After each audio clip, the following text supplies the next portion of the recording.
Hello, everybody. Welcome back to the Brian Escow Show. Well, I'm back with you again, too often, if you ask my wife, although she remains very supportive.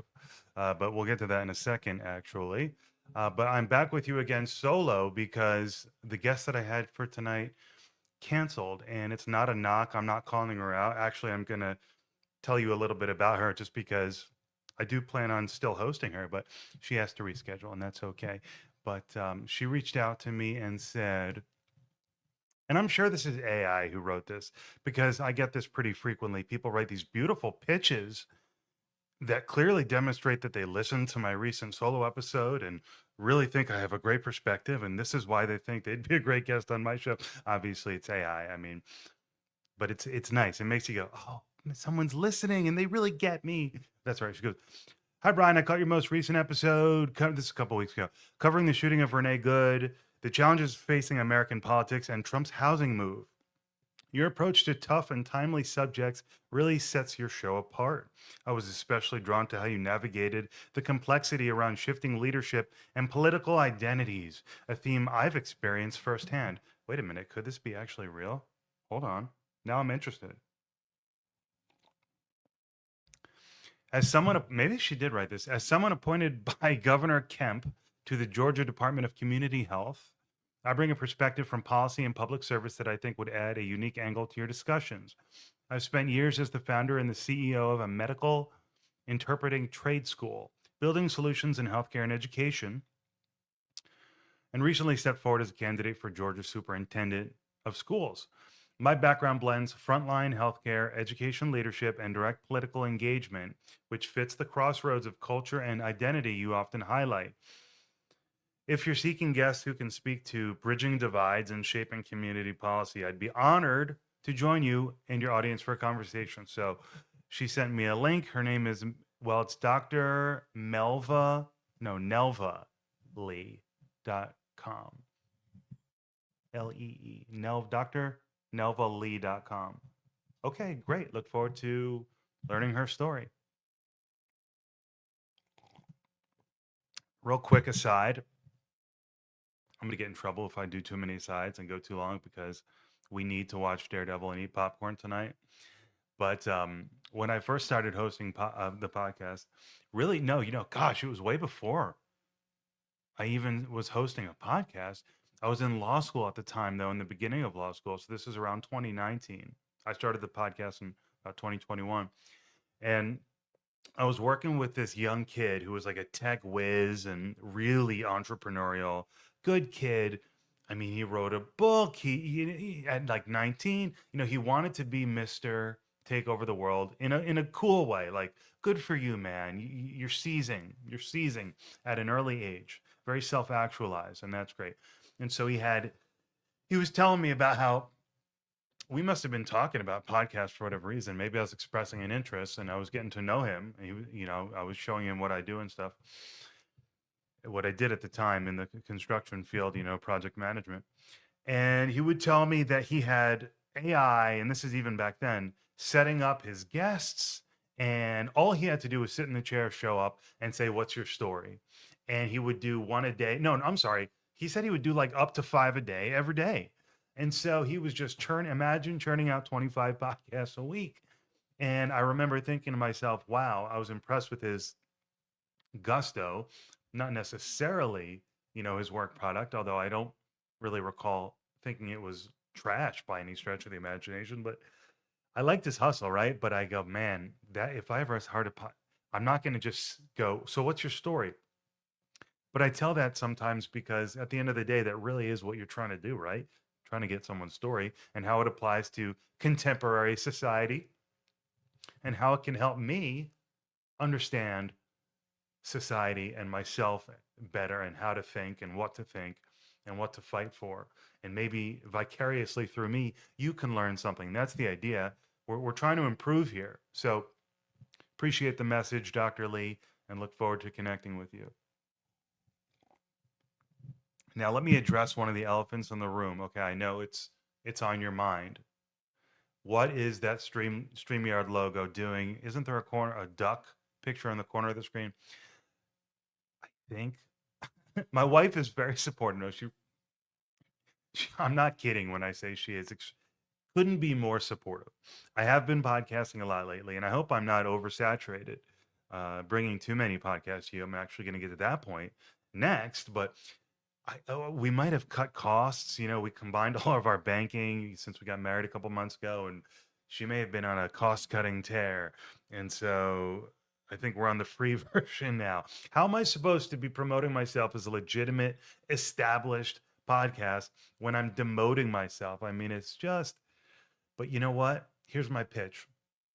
We need our politicians and our business leaders to lead from the front, cut costs, and lead by example. It's okay to go cheap. It's okay to buy the store brand version. Okay. Um, so that's addressing why you see the StreamYard logo. I think we just cheaped out. So am I oversaturated? Have I been podcasting too frequently? Well, as I've been saying, every day there's something new happening. Sadly, a killing, right? Whether it's an assassination, well, this really started, gosh, with Charlie Kirk's assassination, but every day, even before that, with the woman on the train or the subway, whatever it was, getting stabbed to death horrifically by that psychopath, by that insane person. I've just been reacting, and so I hope I haven't been reacting too much. For me, my inclination is to say I want to cover everything that I want to cover, and there's been a lot of stuff that I want to cover lately, and so I've been doing it. But there is so much to cover. There's so much going on. I get these amazing daily newsletters in the morning for the baseline of my news intake, and a lot of it is world news. And so I'm looking at maps. I get one of them is called, what is it? Let me tell you what it is. Oh, it's like global events now, global post. They recently changed the names. Oh, this is going to take a second to load, but it does such an amazing map. Well, Daily News Brief is one of them, but that's not it. I think what it's called now is Global Post. That's what they rebranded to, I think. But they do these gorgeous maps and then the news, gorgeous map, and they do like 5 highlights a day. And I'm like, what am I doing reading all this information? Should I just be working for the State Department? But nonetheless, I enjoy staying up to date on the news, and I could be covering so much. There's so much that I could be covering, but I'm covering what appeals to me, which is around the themes of identity and domestic politics, pretty much. There's so and how we uh, relate to domestic politics. The other day, was it last night? Yeah, it was last night. See, I can't even keep my head straight anymore. I interviewed this guy, or no, sorry, it was Monday. It was Monday.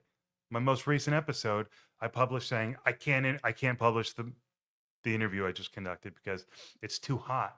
I don't want all that smoke, like I said, with this foreign nation. So I'm concerned with my identity, my country. If I can be of value to you along the way, that's my goal. But I hope I'm not bringing too much to you. I could be covering so much. In my mind, I could be doing more. I could be doing so much more. I could be really covering domestic politics. I could be really covering world news and just going through all the fascinating stories that I see every day, that I'm sure you see as well, and bringing my take on every single one. But you can't do that. It's not my full-time job. And maybe one day when I can afford to get the StreamYard logo off. But for now, I'm just trying to, like I said on Monday night, make a connection with you, cover topics that attract to me, into that fit into the framework of what this podcast is, which is of course the cousin, the older brother, the phase 2 of searching for political identity, which I launched in 2021 while studying critical race theory in law school, which really got me thinking, oh, wow, I guess I'm not a Democrat. I've been a Democrat my whole life. And now I guess I'm more of a Ted Cruz. So I go from voting for Obama twice, Hillary and Joe, to voting for Trump, and continuing to try to make sense of it and cover the relevant stories. Now,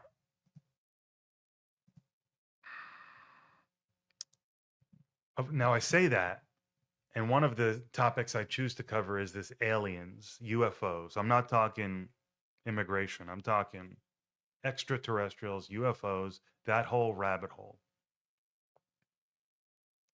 And without going through the whole narrative, which I've spelled out, within the last 2 months, I've done a few episodes where I've touched upon kind of what's out there. I had an interview with a really great guest on the subject.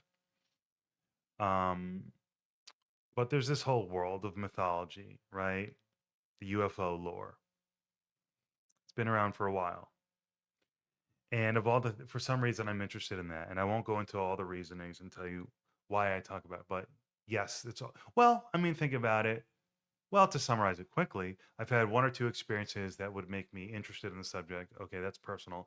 And then also, doesn't it tie into the theme of identity and politics and culture?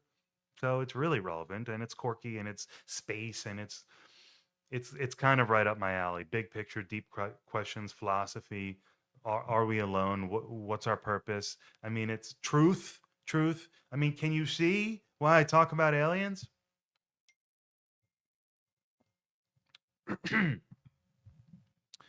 And so I saw this quote, this post, and it was, I didn't even watch the clip that it was captioning, but it was from one of a popular UFO, UAP on X account. And I take it at face value that because of what the post says, there is some video, there is some documentary, there is some claim being made as follows. It said something like left-handed people gay maybe it was a joke, by the way, but it wasn't presented as like a joke. But check this out.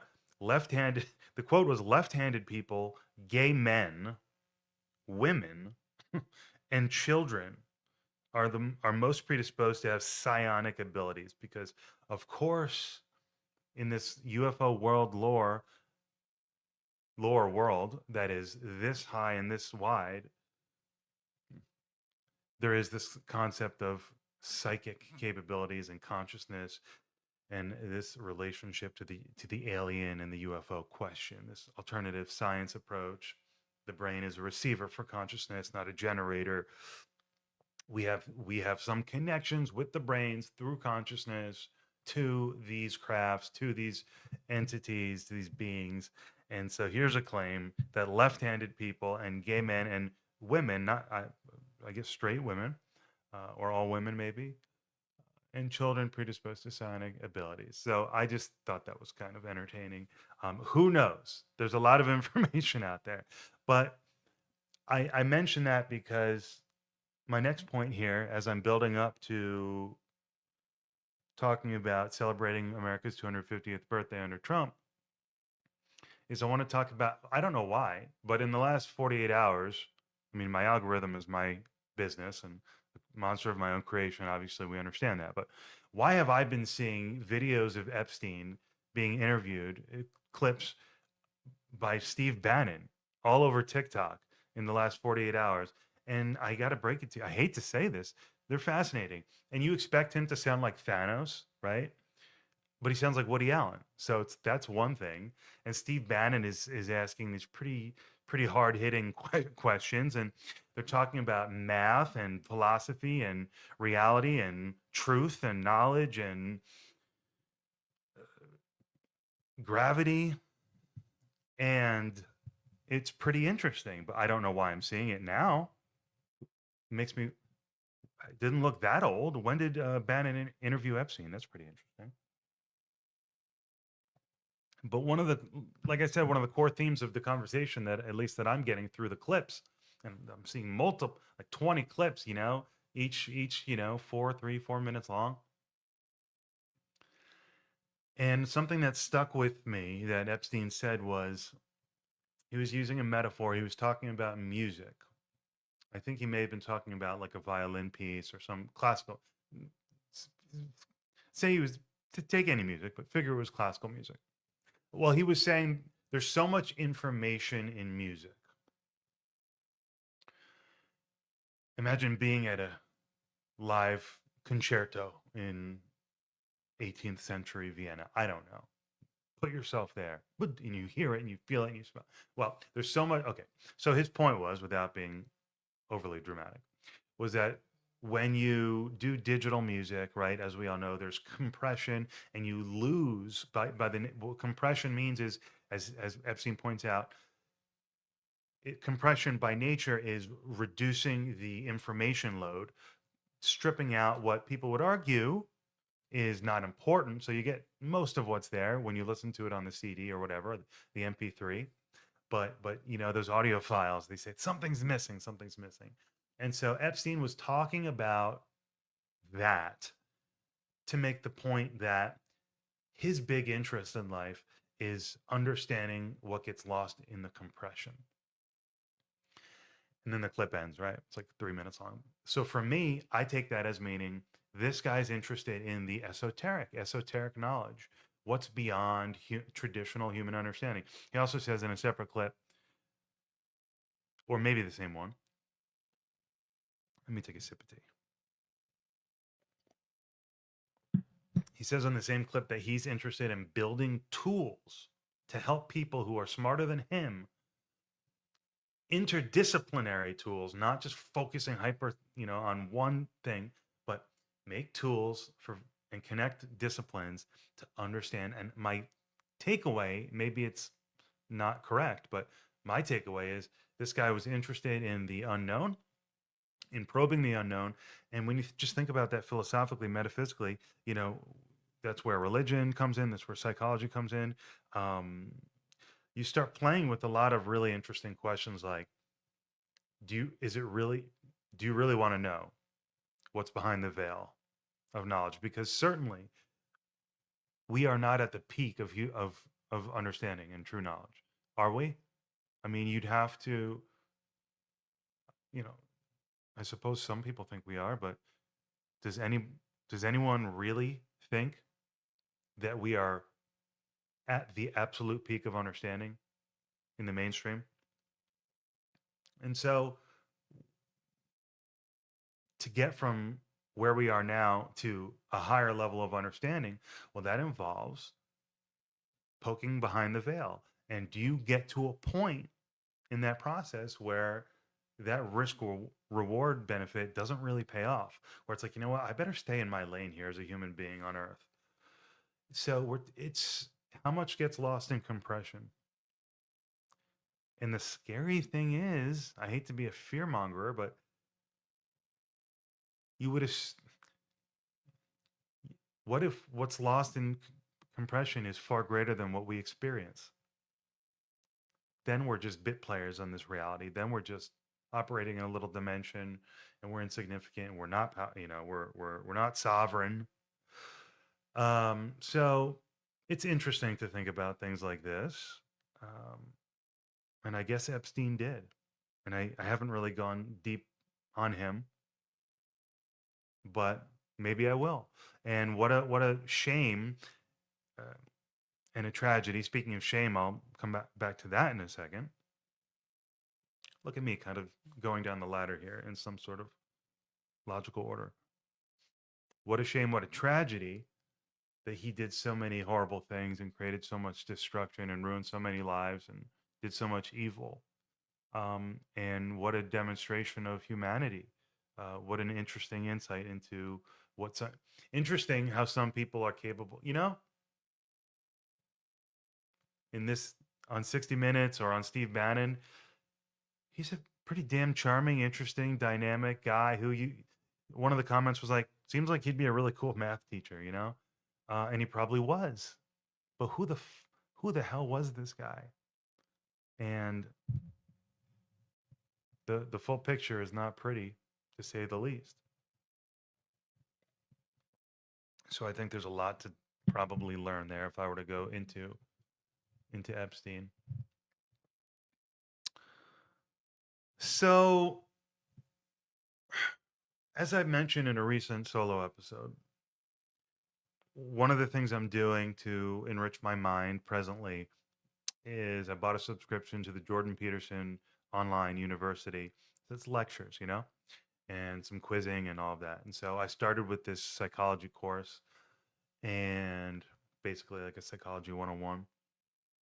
And I talked about culture, how the main insight out of the first two lectures was the importance of culture and how culture is a survival mechanism.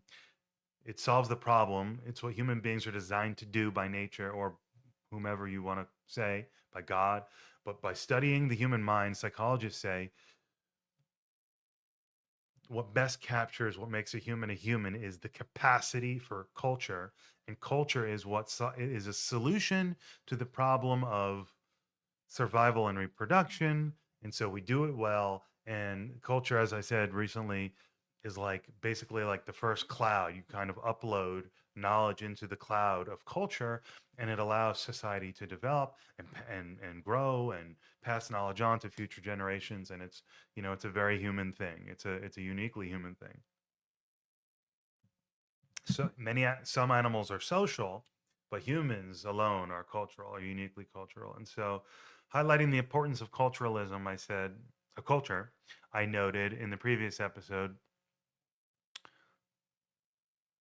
wow, the culture war doesn't seem so ridiculous all of a sudden. It seems really important. And guys like Matt Walsh and all these culture warriors, like myself, in my own way, I'm not Matt Walsh, but I'm playing the game in my own way. I'm definitely on the battlefield, doing my thing.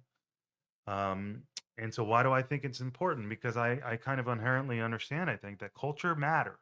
Culture matters. That's why the CRT people exist, because they feel like they're being victims of a cultural oppression. And so they're fighting back with their culture war. And so now we have the culture war.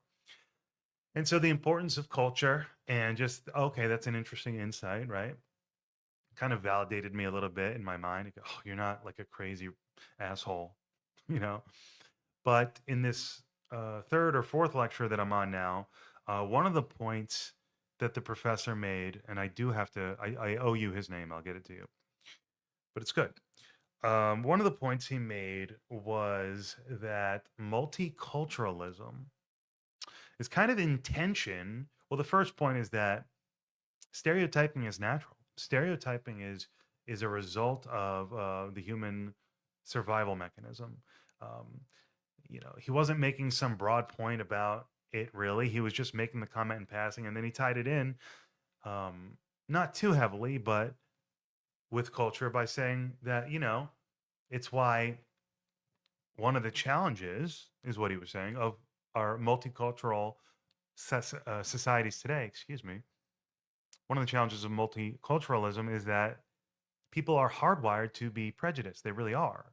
Just this in out group. So so I go, oh, that's interesting.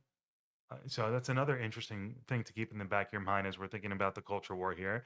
And so hopefully we're not building up to, and I don't think we are, but the question kind of is, are we building up to this theory where, well, Nick Fuentes is right and we should have only white people and culture matter? No, I'm not there. And I don't feel like I'm going there, but it does have to do with how we feel about America and what the melting pot is and how we treat the melting pot and how we think about ourselves and the psychology and guilt versus shame. And Trump is a very important character in this play. And so let me say a few more words about it after a sip of tea.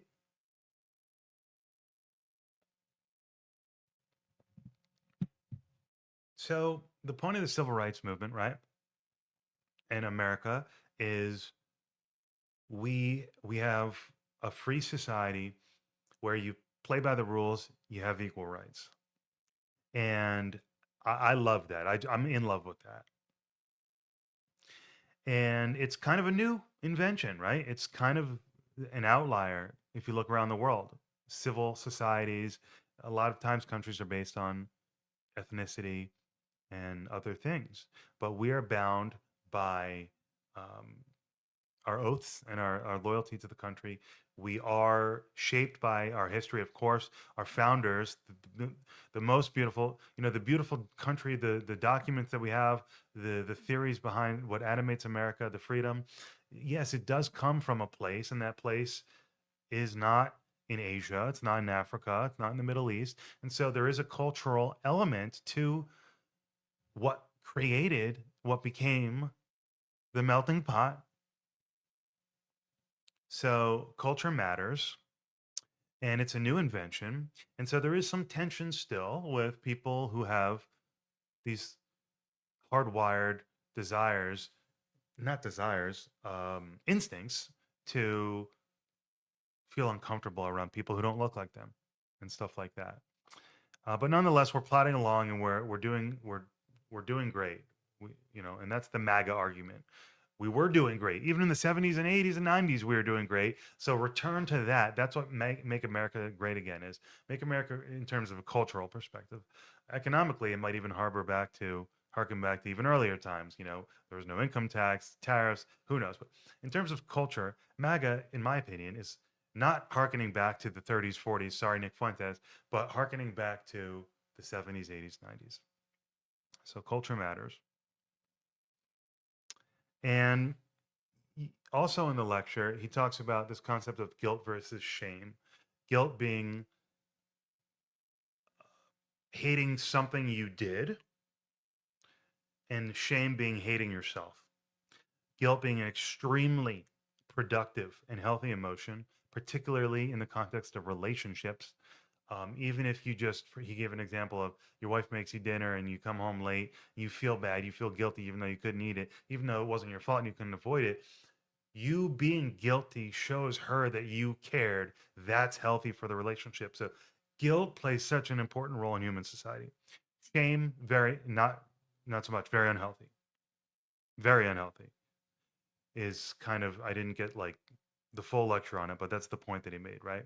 And so can we tie that into what critical race theory is versus what, maybe looking for ways to improve um, justice and equality in the country? Can we tie that in instead of saying condemning American society and saying it all needs to be thrown away and rebuilt so it's equitable? Can we say that would be shame? You're bad. You should hate yourself. Can we say, hey, this bad thing is happening? Can we address it? Guilt versus shame. I mean, psychologically, even just that is so powerful. So if someone were to come along and say, hey, look, we don't need anyone to hate themselves. We don't need anyone to blame themselves for slavery. We don't anyone, just help us fix this problem. This thing happened. You want to feel a little guilty about it and show me that you care? That would probably help. Sip of tea. But the far left has been so overbearing with their anti-American views and anti-white, frankly, that you've got Trump. Now you got Trump, and Trump's celebrating the 250th birthday, and so maybe you're going to get more pomp than you might want. Maybe you're going to get a little bit more egomania than you might want. But I'll tell you what, and as you know, I've become a Trump fan, and I don't think he's perfect, and obviously don't agree with everything he does, but generally a Trump fan. And it started with, you know, him taking a strong opinion on the psychology of what it means to be American and how we should feel about ourselves. And you might not love everything about Trump, but at least we're not going to get some lecture, right? At least we're not going to get that lecture that we might have gotten from Kamala Harris or Joe Biden. He might have, who knows? But with Trump, we're going to get something strong and confident and proud. And isn't that important? You know, isn't psychology so important? This is so important. This is why I wanted to do this episode, because this really matters. How you operate, how you conduct yourself, how you feel about yourself. It's not definitive. It doesn't mean it's always going to lead you in the right direction, but isn't it healthy to have a healthy view of yourself? Isn't it better to have a healthy view of yourself? And therefore, if someone approaches you and says, "Hey, look, I want to bring this to your attention. I'd like you to help." I'm sure he'd help because it's stroking the ego. So, Trump to me is a psychological phenomenon. He's able to, through his prowess, bring into the world so many of his desires. and it's an example, it's a lesson to be learned, and he may be extreme, but I'd rather have an extreme that is healthy than an extreme that is not. And with that, I will leave you to it. I have so many episodes booked now with great guests to this weekend. So stay tuned. Follow the Brian Escow Show wherever you listen to podcasts, and have a great week. And I'll see you later. Bye.